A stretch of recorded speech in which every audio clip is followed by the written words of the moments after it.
Hoje nós vamos trazer um tema que nós falamos diariamente, mas sempre aos pouquinhos. E hoje nós vamos trazer na sua totalidade um tema que vai despertar o seu interesse para você buscar a expansão de sua consciência e buscar a transformação de vida e energia em vida consciência. Todos nós sentimos um impulso interior que o ocultismo chama de Shubaisha, ou seja, é um impulso onde a pessoa que está vivendo normalmente, todos nós procuramos uma posição de destaque na vida, procuramos ganhar dinheiro, procuramos crescer em cultura, procuramos ser admirados pelas outras pessoas, mas ao par de tudo isto, em paralelo a todo esse processo, nós sentimos de vez em quando em nossa quietude um impulso interior que é um impulso de Shubaisha, ou seja, vem aquele questionamento: de onde eu vim, o que é que faço, para onde eu vou. Esse questionamento automaticamente vai fazer com que a pessoa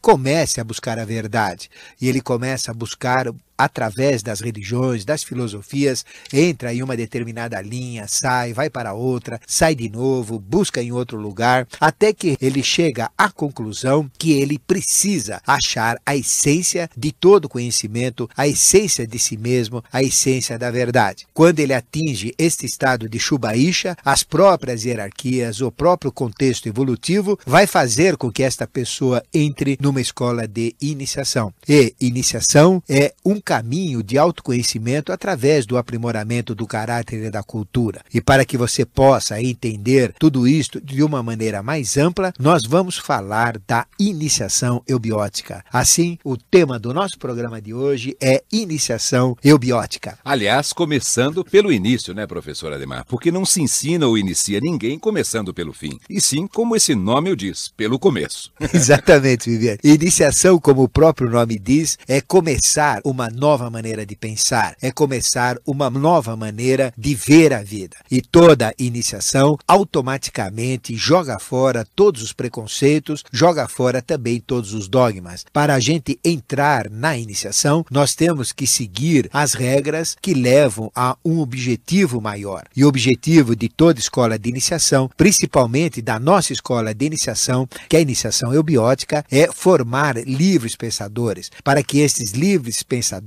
usem todo o conhecimento que existem, tudo que está manifestado como conhecimento nas ciências, nas artes, nas filosofias, nas religiões, para fazer uma síntese, para fazer um sincretismo e criar uma base consciencial. E à medida que ele trabalha desta maneira, ele vai se tornando gradativamente num livre pensador. Uma escola de iniciação eubiótica promove para que cada um seja o livre pensador, e para que ele consiga atingir os resultados esperados na iniciação, existe um modelo, que é o modelo do mestre que funda a escola de iniciação. No caso da iniciação eubiótica, ela foi fundada por Henrique José de Souza. O Henrique José de Souza fundou a iniciação eubiótica. Foi um movimento ligado a um sexto princípio, em paralelo a um outro movimento também teosófico, ligado a Helena Petrovna Blavatsky, que é a conhecida HPB, que tinha uma iniciação de um quinto princípio. Daí vem a Sociedade Teosófica. E existiram no Brasil duas sociedades teosóficas: a Sociedade Teosófica Brasileira e a Sociedade Brasileira de Teosofia. A Sociedade Teosófica Brasileira, a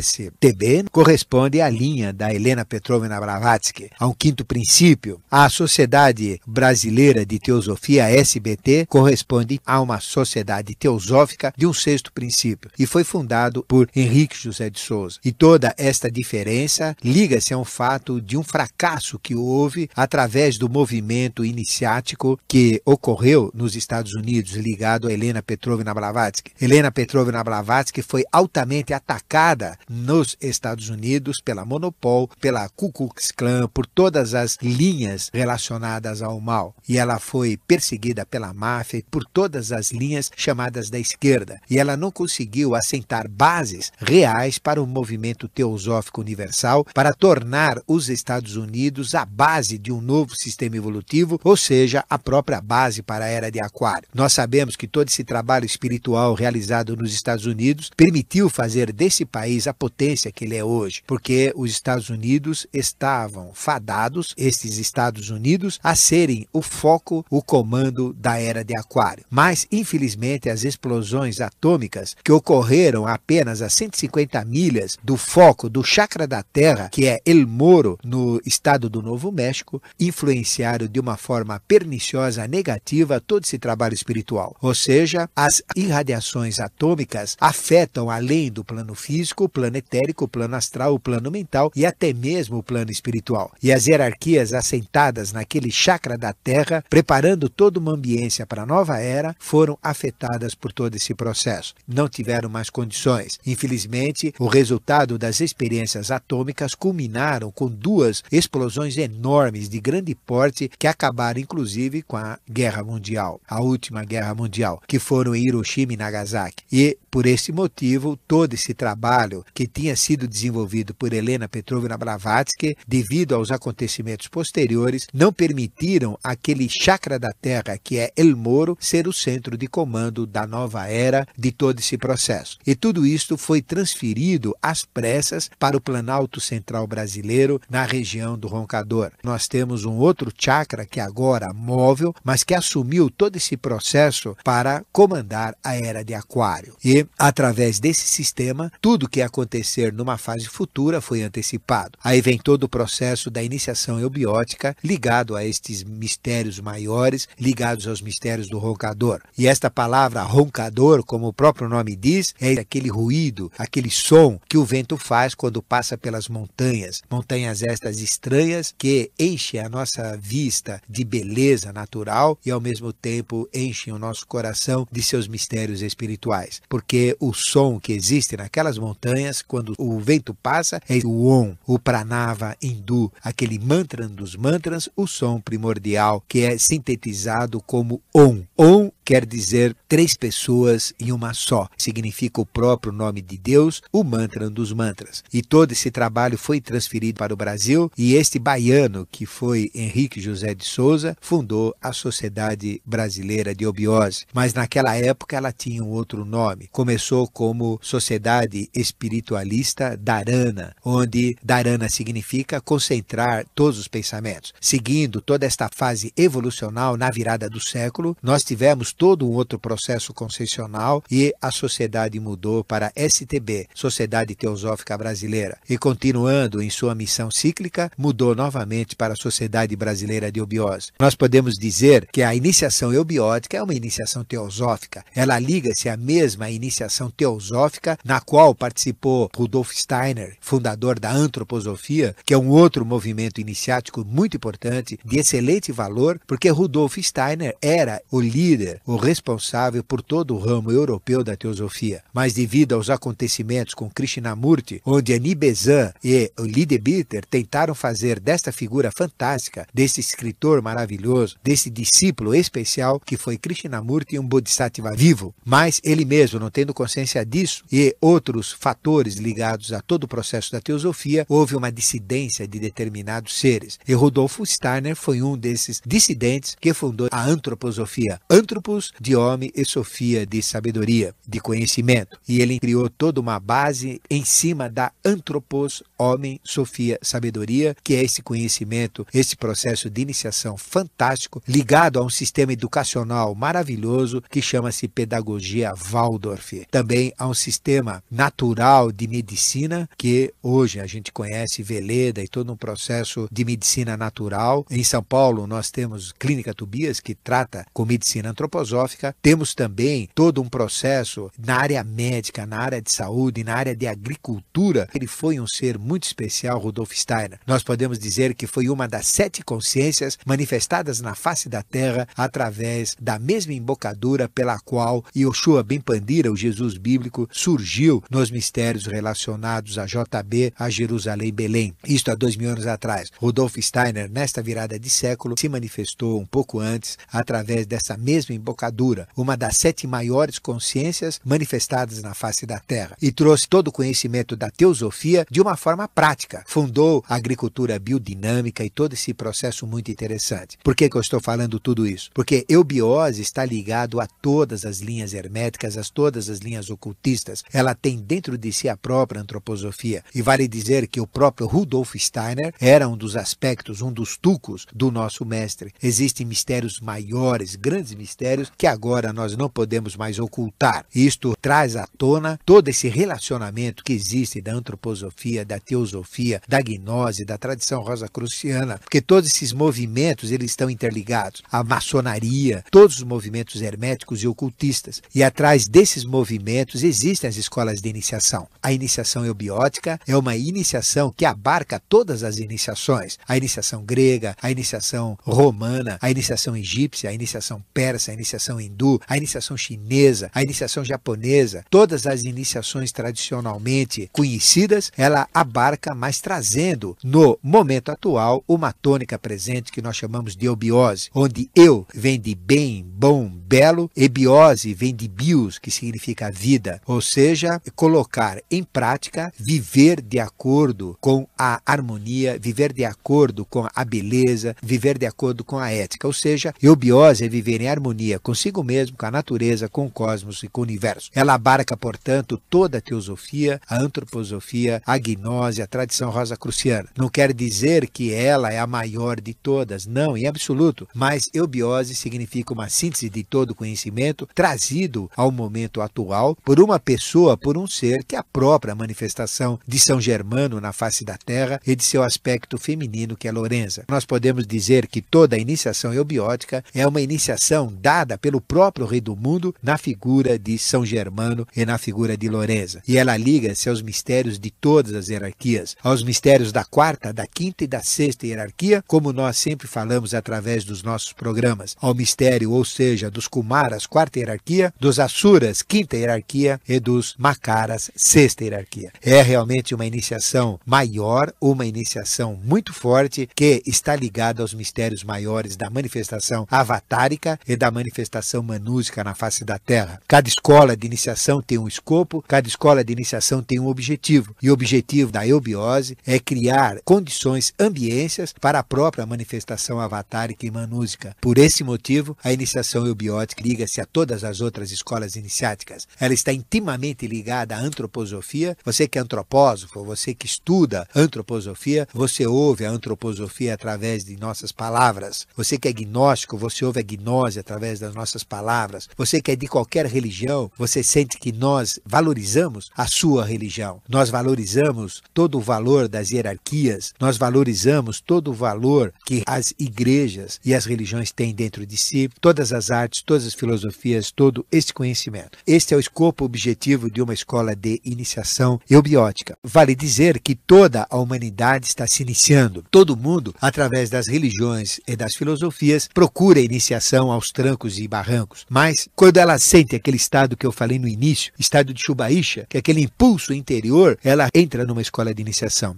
Aí, ela vai aprender que preconceito é erro, porque não é um conceito, não é algo definido, é um pré. Ele não tem toda uma estrutura completa. Por isso que preconceito é erro, não deve ser aceito. Todo processo de iniciação não se aceita preconceitos, não tem preconceito. A iniciação eubiótica é aberta a todas as religiões, a todas as raças, a todos os credos, a todas as filosofias, a todas as pessoas, a todas as condições sociais, evolucionais e culturais. É um movimento amplo, aberto a todos, porque nós partimos do princípio que dentro de cada um de nós temos uma centelha divina, nós temos o nosso verdadeiro mestre. A escola de iniciação eubiótica não é uma escola para se seguir um mestre, não é uma escola para se seguir preconceitos, para se seguir regras. A regra é não ter regra. A regra real dentro de uma iniciação é não se ter regra, é não aceitar nada do que se fala e ao mesmo tempo não se duvidar de nada do que se fala. Porque quando alguém aceita a uma primeira vista algo que lhe é passado, automaticamente esta pessoa pode estar aceitando algo errado. Não porque aquilo está errado, mas por causa da própria postura de não pensar antes, e pode estar aceitando algo que ela entendeu de uma forma errada. Do mesmo modo, dentro de uma iniciação eubiótica, não se duvida de nada do que a gente ouve, por mais fantástico ou absurdo que se mostre a um primeiro momento. E sem duvidar, sem aceitar, a gente medita, e quando aquilo entra como verdade dentro de nós, nós entramos num processo de iniciação. E nessa escola de iniciação eubiótica, é uma escola mental, conceitual, não existe nada que a gente faça que não tenha que ser entendido, ou seja, não existe dogma, não existe preconceito. E para nós o sobrenatural não existe, ele é natural, faz parte da natureza humana. Ou seja, o acaso é uma lei que o homem desconhece, nada é casual, tudo é causal, tudo tem sempre uma causa e tudo tem sempre um motivo. Nos nossos programas, Mistérios Revelados e Ocultismo Sem Mistérios, eu sempre coloco isso em flashes, para ficar bem marcado o que é uma iniciação eubiótica e o que está atrás das palavras que nós passamos a vocês. Mas quando alguém adentra num processo de iniciação, entra dentro de uma outra fase de vida. Ele inicia uma nova maneira de pensar, ou seja, ele parte para ser um livre pensador. Ele vai aceitar todos os movimentos ocultos, a gnose, a antroposofia, a teosofia, o hermetismo, todas as ciências, todas as artes, todas as filosofias. E através de um processo de sincretismo, pega o que cada uma tem de melhor e através de um processo de analogia, vê o que é análogo, o que é semelhante e faz essa tessitura para depois fazer uma metamorfose, fazer uma transformação pessoal. E o objetivo de uma escola de iniciação é formar, é fazer com que cada discípulo não seja apenas igual ao mestre, mas que ele ultrapasse o próprio mestre. E o nosso verdadeiro mestre dentro de uma escola de iniciação está dentro de nós. Os mestres externos simplesmente servem para fazer esta comunhão do nosso mestre interior com a nossa própria consciência. Este é o objetivo de todos os mestres, de todos os instrutores, de todos os orientadores, e este é o objetivo do nosso trabalho, é fazer com que o ouvinte do nosso programa Ocultismo Sem Mistérios que faça essa conexão com a sua essência. E para tal, existe a iniciação simbólica, através dos símbolos que são usados numa escola de iniciação. E à medida que o discípulo entra dentro dos símbolos, a verdade se revela. E ele entra na realidade, ele entra na chamada iniciação real. Real de valor, real de realidade, ele começa a entender os símbolos. Entendendo os símbolos, ele começa a ganhar as chaves do conhecimento maior, que nós chamamos de linguagem Devanagari, ou a linguagem sagrada, a linguagem Senzar dos sacerdotes antigos da Índia, uma linguagem através de símbolos. E o símbolo nada mais é do que um transpasse da nossa consciência de vigília, que é o mental concreto, para uma consciência superior, que é o mental abstrato. Entrando no valor do símbolo, nós teremos o conhecimento. E para tal, existem os símbolos iniciáticos. Por isso que nós chamamos a iniciação simbólica. E o símbolo dos símbolos é o próprio tarô. E a própria Sociedade Brasileira de Eubiose tem o tarô da nova era. Nós ainda não podemos trazer a público, mas tem toda uma história com uma consciência de um sexto princípio, porque o tarô relata a mitologia, é a própria mitologia, e ele conta a história do envolvimento das hierarquias com a humanidade. E dentro de um processo de iniciação, existem dois grandes conhecimentos. Cosmogênese. Nós temos a antropogênese, uma grande parte do conhecimento da iniciação é antropogênese. Antropos, homem, gênese, criação. E a outra grande parte é cosmogênese. Cosmo, universo, através do conhecimento do homem e através do conhecimento do universo, um processo de iniciação visa mostrar que os dois são a mesma coisa, na razão do Hermésio Trismegisto, que dizia o que está em cima é como o que está embaixo, o que está embaixo é como o que está em cima, para a realização de um só grande e mesmo mistério. E dentro dessa iniciação, gradativamente, através desses conhecimentos da antropogênese, da cosmogênese, e sempre com o processo mental, a gente vai passando no primeiro grau de iniciação. Depois a gente entra no segundo grau, que é emocional, onde nós trabalhamos a emoção. Depois a gente vai no terceiro grau, que é o grau da vontade, colocando a mente e a emoção, que é o psicomental, a alma, e usando a vontade para dominar a própria alma, entender a si mesmo no labirinto do seu ser, considerando que na iniciação eubiótica o nosso corpo é o templo do Espírito Santo, é o templo do nosso mestre, através da introspecção, da meditação, da busca de nossa realidade em nosso interior, a gente chega nesse processo, trabalhando a mente, trabalhando a emoção, que é o psicomental. No terceiro nível, usando a vontade, que é colocar isto em prática, a gente chega no quarto nível, que é o nível de Astaroth, que é o nível da sabedoria, do conhecimento maior. E quando o discípulo entra no quarto nível, ele entra no nível das revelações. O que é a iniciação eubiótica? É um processo de preparação do discípulo, do neófito, do aspirante, para que ele possa entender todos esses mistérios maiores relacionados às grandes verdades iniciáticas que são passados pela revelação. O que é a revelação? É o conhecimento que vem da sabedoria iniciática das idades, passado de boca a ouvido dos mestres aos discípulos e que são registrados em livros. São conhecimentos milenares que contam a história do passado, conhecimentos atuais que trazem a realidade, o valor do ciclo presente ou o modelo que cada um tem que seguir para adquirir consciência e vir a ser um próprio mestre, e traz também os conhecimentos do futuro, ou seja, conhecimentos de revelações que ainda vão acontecer, conhecimentos fantásticos que o discípulo gradativamente vai entrar.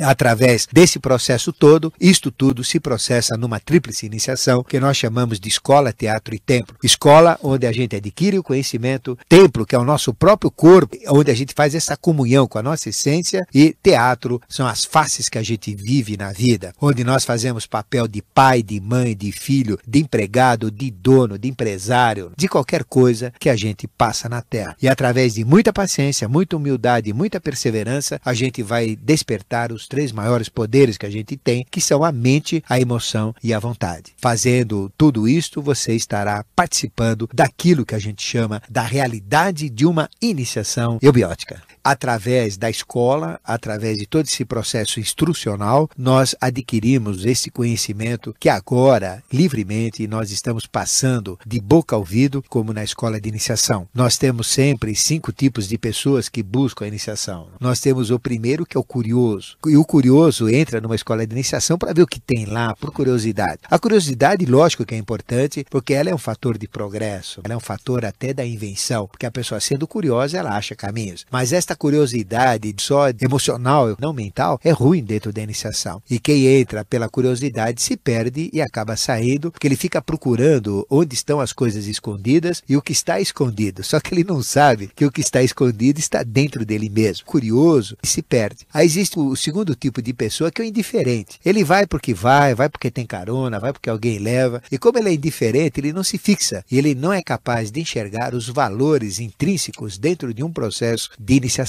E essa indiferença faz com que ele, indiferente, também saia e nem perceba que saiu também. Existe o curioso e o indiferente. Existe um terceiro tipo de pessoa, que este é o fanático. Este vai, tenta saber tudo que tem lá, ele faz daquele conhecimento uma verdadeira religião e, usando aquilo lá, ele cresce. Mas depois ele fica num patamar, fica pedalando dentro do seu fanatismo e depois ele não chega a lugar nenhum. Existe um outro tipo, este fica na iniciação, Viviane, mas também ele atormenta, azucrina, ele não cresce e fica lá como fanático o resto da vida, fazendo da iniciação a sua religião particular, dizendo que achou a verdade, dizendo que ele é eleito, dizendo que ele já está salvo, e a coisa não é bem assim. Existe um outro tipo, que é o cético. O cético duvida de tudo. E se ele duvida de tudo, não pode aceitar nada, nem mesmo a condição dele ser cético. Esse já está perdido de início. Quer dizer, ele sendo cético não pode nem dizer que ele é cético, porque ele não pode aceitar nada. Em essência, o cético é assim. Esse já perdido nem fica, vai embora. Mas existe aquele quinto tipo de pessoa,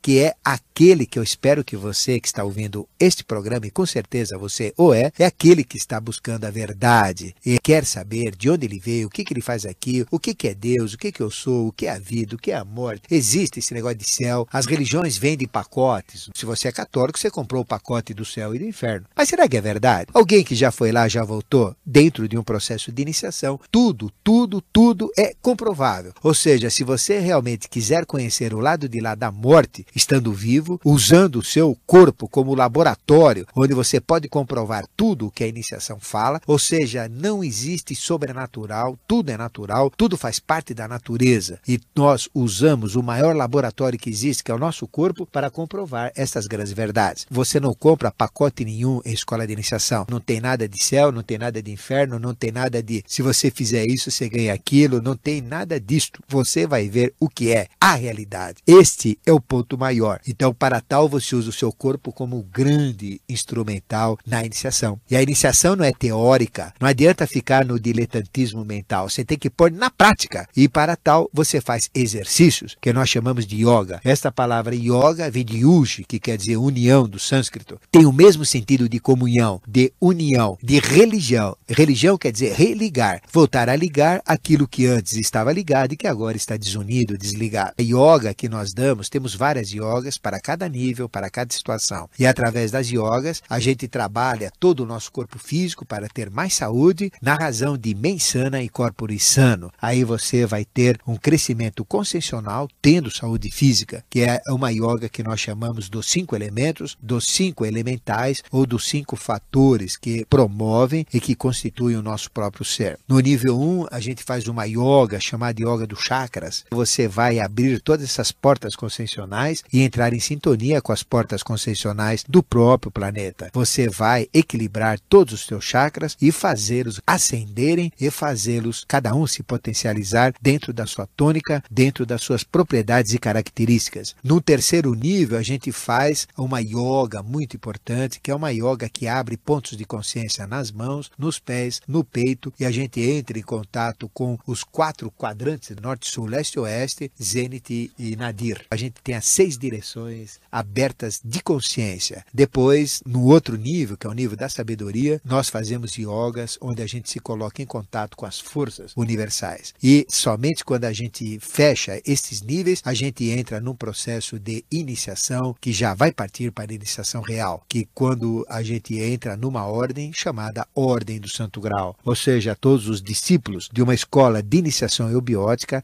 pertencem a uma ordem hermética, que é a maior ordem que existe na face da Terra, que é a Ordem do Santo Grau. E Graal aqui significa o repositório das experiências de todos os avataras. Não é só aquele cálice que foi recolhido por José de Arimateia e Nicodemos, que recolheram o sangue de Cristo, mas o Graal é uma taça muito maior, é enorme, e nesta taça de ouro maciço existe o sangue de todos os avataras. Aquela pequena taça que recolheu o sangue de Cristo, de Jesus, Yoshua Ben Pandira, foi levado para essa taça maior para ser colocado junto com o sangue de Buda, junto com o sangue de Krishna, junto com o sangue de Zoroastros, mais de 100, junto com o sangue de Vyasas, de Hans e de tantos outros seres especiais, porque representa o repositório de todas as experiências avatáricas, e você vai estar ligado a esses mistérios maiores, aos mistérios do Santo Grau. As mulheres também pertencem a ordens fechadas, e dentro depois desta iniciação existem ordens e mais ordens, cada vez mais herméticas, mais fechadas, dentro da missão que a Sociedade Brasileira de Eubiose tem, que a iniciação eubiótica tem, ou seja, a missão ligada aos mestres, avataras e manus. Maravilha, professor Ademar. Bom, falamos então sobre a escola, sobre o teatro, sobre o templo. Foi muito agora falado sobre os quadrantes, as yogas e tudo mais. E agora eu gostaria que você entendesse um pouco melhor a colocação em prática disso tudo, que é justamente o teatro. Ou seja, a palavra teatro, a palavra persona, remonta aos antigos teatros gregos, de personificar tudo aquilo que você aprende na escola iniciática e vai colocar em prática na sua vida, vivenciar e tentar fazer da sua própria evolução, a evolução daquilo que está ao seu lado, da sua família, e mover o mundo. Tocar para frente, professor Ademar. Exatamente. E todo esse processo de teatro liga-se a um processo de expressão da nossa própria personalidade. A gente sabe que no teatro existe aquele que faz papel de bom, papel de mal, papel de alegre, papel de triste. O teatro é uma maneira de nós expormos a nossa personalidade. Por isso que toda iniciação eubiótica se baseia nos temperamentos humanos. Desde os princípios, desde os primórdios dos pais da medicina, como Empédocles, nós já tínhamos desde aquela época nos processos de iniciação egípcia, grega, principalmente a grega, onde vem todo esse conhecimento atual que nós temos, liga-se aos temperamentos. E o grande Pitágora, Pitá, que significa serpente, e Gorá vem de Goro, sacerdote, significa o sacerdote da serpente. E ele reconhecia os seus discípulos pelos 4 elementos. O discípulo do elemento fogo, o discípulo do elemento oposto, que é a água, o discípulo do elemento ar e o discípulo do elemento terra, que são os 4 elementos da alquimia. Isto corresponde aos 4 temperamentos básicos fundamentais, 4 tipos de personalidades que na sua expressão humana a gente conhece no dia a dia. O tipo do fogo, conhecido como colérico, é aquele que tem muita energia, muita excitação e que é um líder da sociedade, tem muito fogo dentro dele, ou seja, muita energia. Já o tipo oposto dele é o fleumático, onde predomina a água, um corpo muito elevado, ele tem pouca energia e pouca excitação, porque a água esfria o fogo dele, ele tem menos energia, menos excitação. O outro temperamento do ar, segundo os conhecimentos pitagóricos, é o sanguíneo, ele tem muito mais excitação do que energia, ele quer fazer muito mais do que ele consegue, é aquele que é aéreo, está sempre voando, está sempre nas ideias e na prática ele não contém energia para colocar. Já o temperamento oposto do sanguíneo, que o sanguíneo é o do ar, nós temos o temperamento oposto da terra, aquele que se liga às forças telúricas, aquele que envelhece muito cedo, desde jovem já tem manchas brancas no cabelo, sente quando vai chover, sente quando vai mudar o tempo, ele predomina o esqueleto, é a pessoa que acumula mais pedra nos rins, pedra no fígado, pedra nas junções ósseas, é uma pessoa muito ligada à terra, muito materialista, muito apegado à matéria. E assim sendo, este elemento é chamado de melancólico, o elemento terra. Ele sofre essas forças telúricas, todo esse peso da terra cai sobre os seus ombros. Ao passo que o oposto, que é o sanguíneo, é aéreo, gosta das alturas, não tem muita importância. E todo esse processo do teatro liga-se ao trabalho com a nossa personalidade. Por isso que toda a iniciação é dada de acordo com o temperamento de cada um. E o objetivo de uma iniciação é o autoconhecimento.